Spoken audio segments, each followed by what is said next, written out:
오늘 우리에게 주신 하나님의 말씀은 예레미야서 49장의 말씀입니다.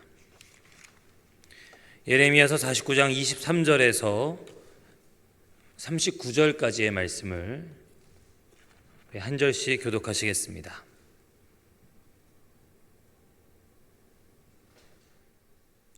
예레미야서 49장 23절에서 39절까지의 말씀을 한 절씩 교독하겠습니다. 제가 먼저 읽겠습니다. 다메섹에 대한 말씀이라. 하맛과 아르밧이 수치를 당하리니 이는 흉한 소문을 듣고 낙담함이니라. 바닷가에서 비틀거리며 평안이 없도다.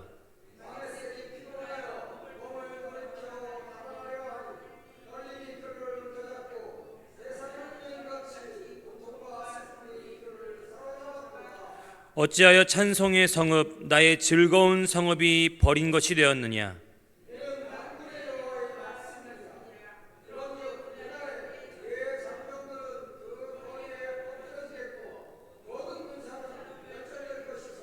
내가 다메섹의 성벽에 불을 지르리니 베나닷의 궁전이 불타리라.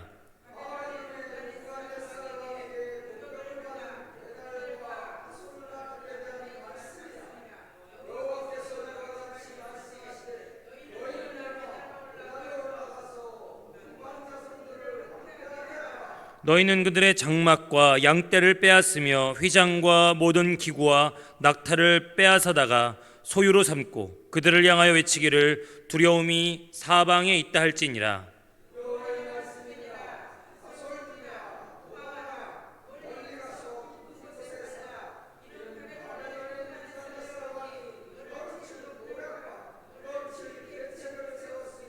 여호와의 말씀이니라. 너는 일어나 고요하고도 평안히 사는 백성 곧 성문이나 문빗장이 없이 홀로 사는 국민을 치라.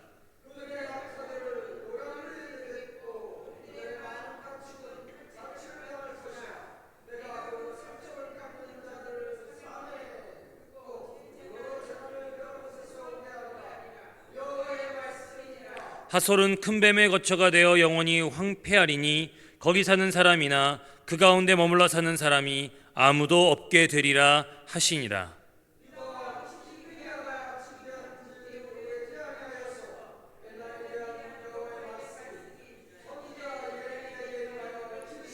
만군의 여호와가 이같이 말하노라. 보라, 내가 엘람의 힘에 으뜸가는 활을 꺾을 것이요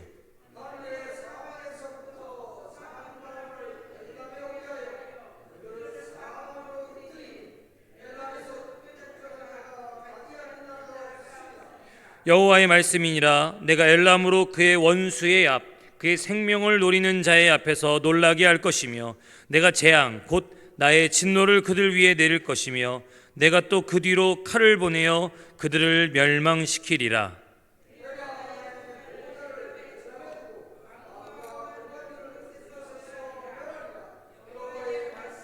함께합니다. 그러나 말일에 이르러 내가 엘람의 포로를 돌아가게 하리라. 여호와의 말씀이니라. 아멘.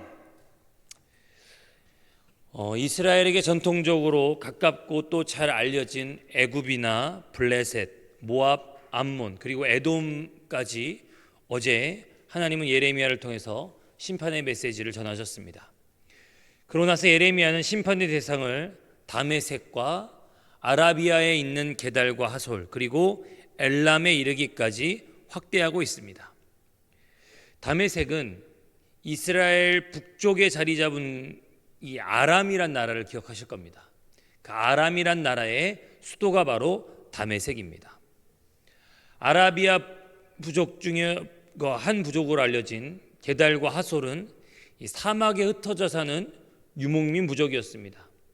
그래서 31절을 보면 너는 일어나 고요하고도 평안히 사는 백성 곧 성문이나 문빗장이 없이 홀로 사는 국민을 치라 라는 이 31절의 말씀이 있는데요. 이것을 보면 이 유목민족으로 살아가고 있는 이 게달과 하솔의 민족을 향해서 하나님은 어쩌면 좀 우호적으로 말씀하시는지도 모르겠습니다. 근데 거기서 그들이 성문이나 문빗장이 없이 홀로 사는 국민이라고 하는 것은 그들이 유목민족으로서 성을 세우거나 성벽과 성문을 견고하게 쌓아놓는 그런 삶을 살아가는 것이 아니라 이동하면서 텐트 치는 그 유목민 부족의 삶을 살았다는 것을 드러내 보여주고 있습니다. 그리고 엘람은 이스라엘에서 가장 먼 나라입니다. 원래 엘람은 이 바벨론의 동쪽 지역에 자리 잡은 나라인데요. 이 나라가 바벨론의 느부갓네살 이전에 고대 근동의 패권 국가였던 아수르의 속국이었었습니다. 근데 이 시기에 아수르가 약해지고 바벨론이 떠오르면서 엘람 또한 그 아수르의 영향력에서 벗어날 수 있었죠. 그래서 많은 나라들이 이제 이 고대 근동의 패권을 가지고 아수르가 몰락한 그 자리에서 바벨론과 엘람이, 느부갓네살과 엘람의 왕이 싸울 것이다라고 많은 사람들이 내다보고 기대했던 겁니다. 그렇게 엘람이 바벨론의 힘을 좀 빼놓으면 이 고대 근동에서 우리가 살아남을 수 있겠지 하는 마음들이 이 엘람이란 나라를 바라보면서 있었던 것이죠. 그래서 35절을 보면 엘람의 힘에 으뜸 가는 활을 꺾을 것이다 라고 하는 것은 그 엘람이란 나라가 꽤나 영향력도 있고 군사력도 있었던 나라라는 것을 보여주고 있습니다. 그런데 정작 바벨론의 힘을 빼놓기는커녕 오늘 말씀처럼 하나님께서 만군의 여호와께서 그 활을 꺾으시겠다, 엘람을 심판하시겠다라고 선언합니다. 다메섹이 무엇을 잘못했는지, 게달과 하솔이 어떤 범죄를 저질렀는지, 엘람이 어떤 죄악으로 하나님의 심판을 받았는지는 정확하게 기록하고 있지 않습니다. 그러나 분명한 것은 하나님께서 이 시기에 이 지역을 당신의 심판의 칼로 삼으신 분이 누구냐면 바로 바벨론의 느부갓네살 왕이었던 것이죠. 하나님의 준엄하신 심판이 언약 백성이었던 유대인들 뿐만 아니라 심지어 최강대국이었던 애굽, 그리고 저 멀리 엘람에 이르기까지 하나님은 심판의 도구로, 심판의 칼로 느부갓네살을 삼으셨습니다. 이게 예언자들의 입장에서는 이해가 안 되는 부분이었던 것이죠. 어떻게 우리보다 더 악한, 우리 유대 민족들이 하나님 앞에 언약도 어기고 율법도 어기고 제사도 제대로 못 드리고 그렇게 죄 짓고 사는 거 알겠습니다.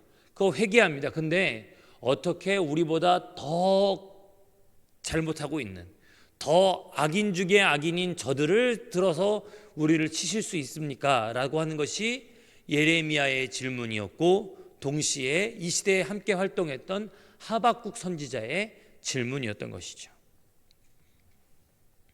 그만큼 하나님께서 이방의 왕을 심판의 칼로 삼고 이렇게 이 고대 근동에 특히 언약 백성인 이스라엘을 심판하시는 것을 도무지 받아들이기 힘들어했습니다.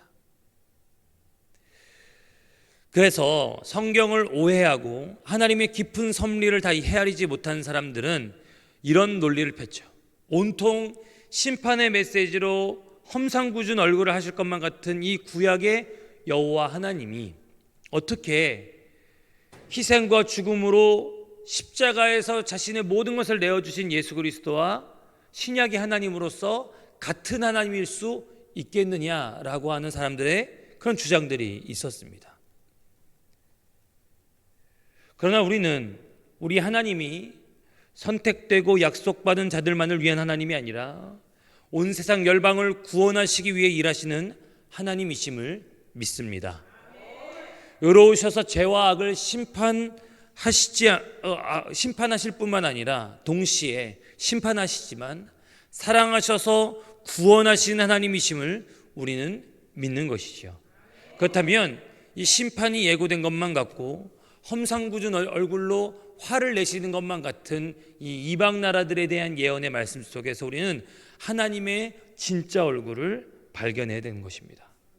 그래서 여러분 24절을 읽겠습니다. 24절 25절입니다. 오늘 본문 24절 25절입니다.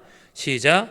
다메섹이 피곤하여 몸을 돌이켜 달아나려 하니 떨림이 그를 움켜잡고 해산하는 여인같이 고통과 슬픔이 그를 사로잡았도다. 어찌하여 찬송의 성읍 나의 즐거운 성읍이 버린 것이 되었느냐라고 말씀하십니다.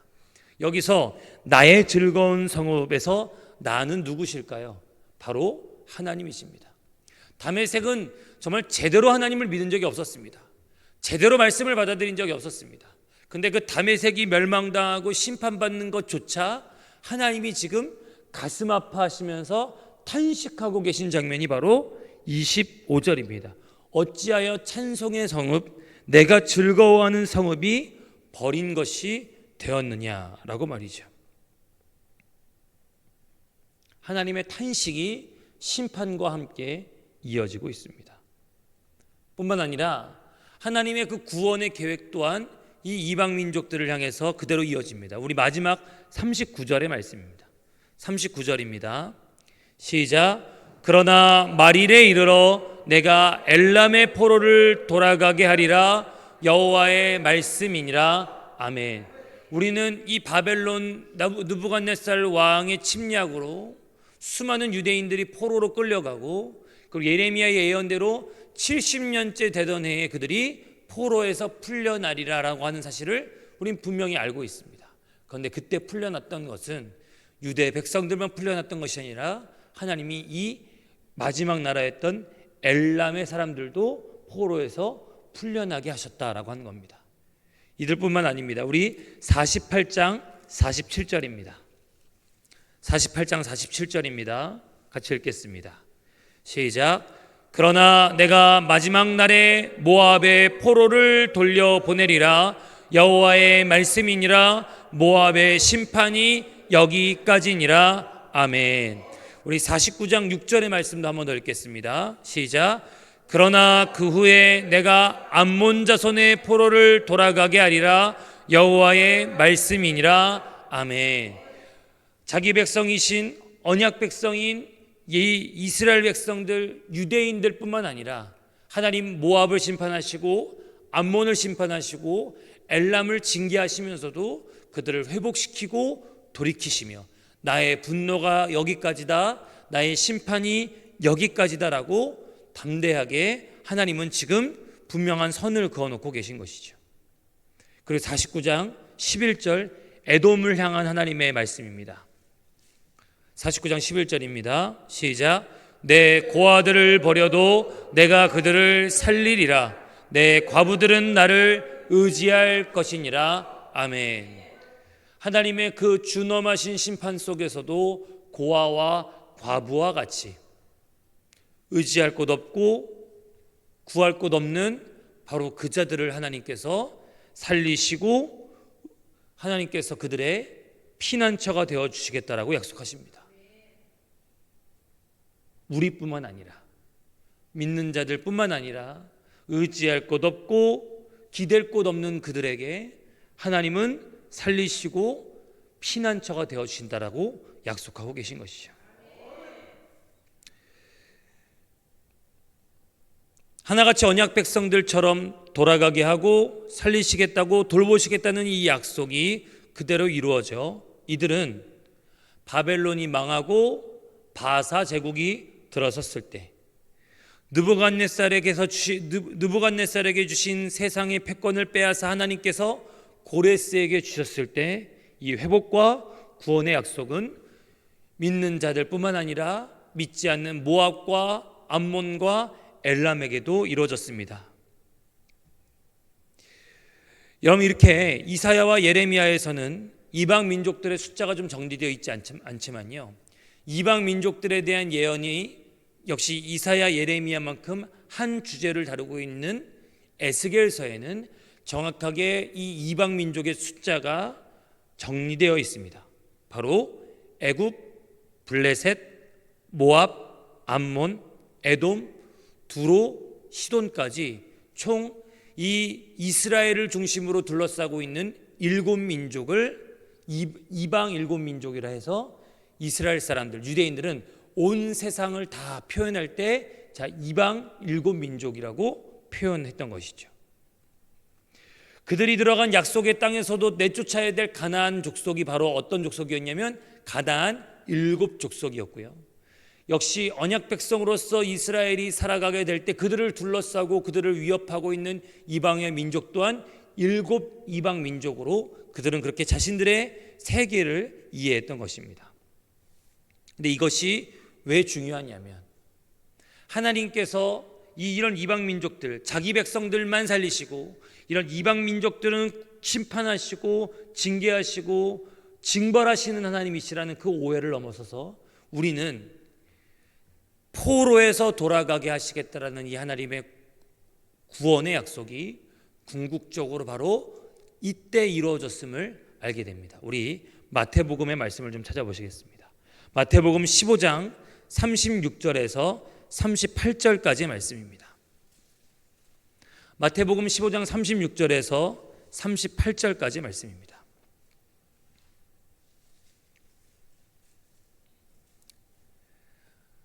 우리 마태복음 15장 36절 38절까지의 말씀 함께 읽겠습니다. 시작.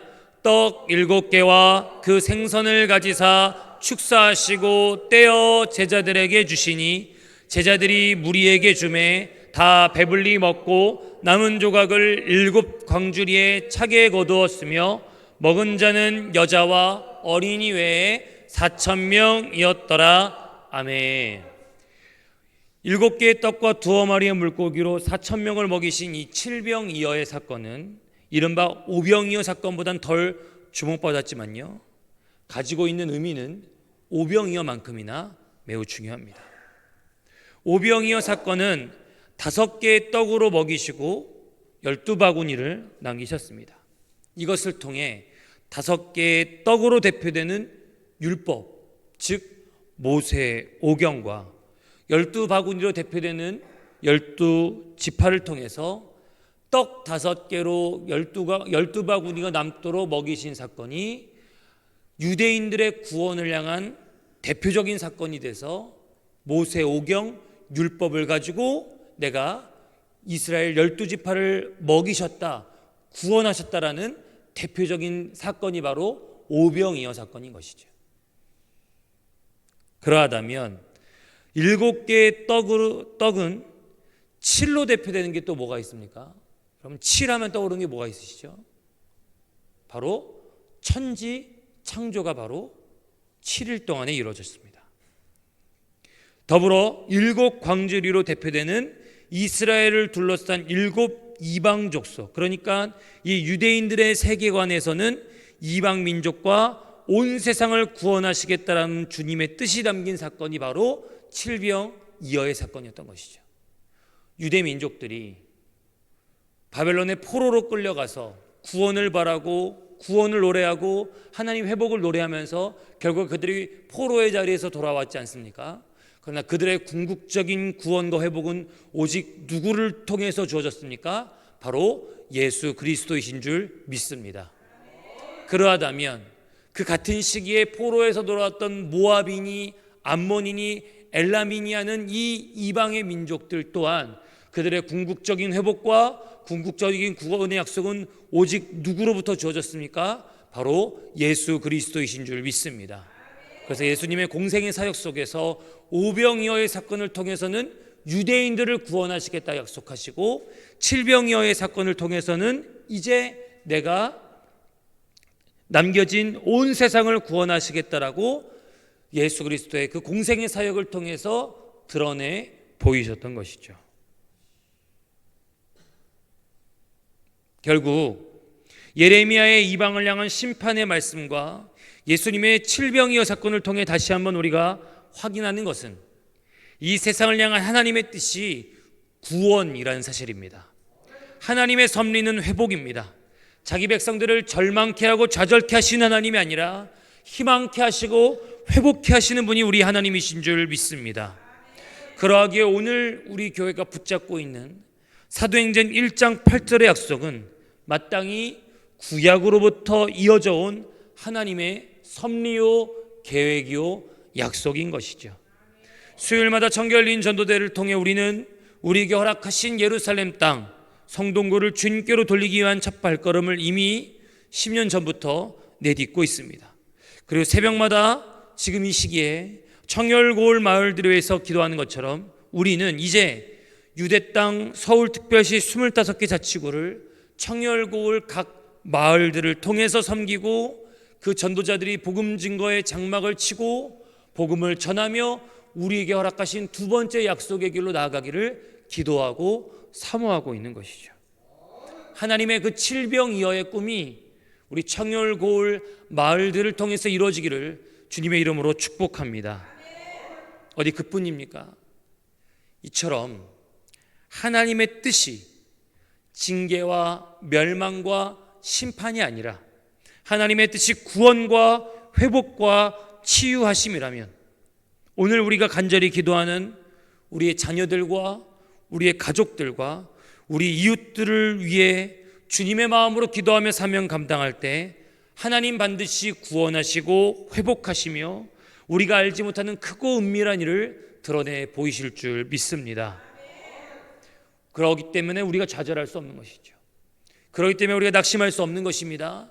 하나님이 이 이스라엘 민족뿐만 아니라 모압을 바라보는 눈도 똑같고 암몬을 바라보는 눈도 똑같고 다메섹과 엘람을 바라보는 눈도 같은 하나님이시라면 오늘 믿는 우리뿐만 아니라 우리 주변에 우리가 애달파하면서 기도하는 믿지 않는 우리의 모든 기도의 대상들 또한 하나님 그런 애달픈 눈으로 바라보고 계신 줄 믿습니다.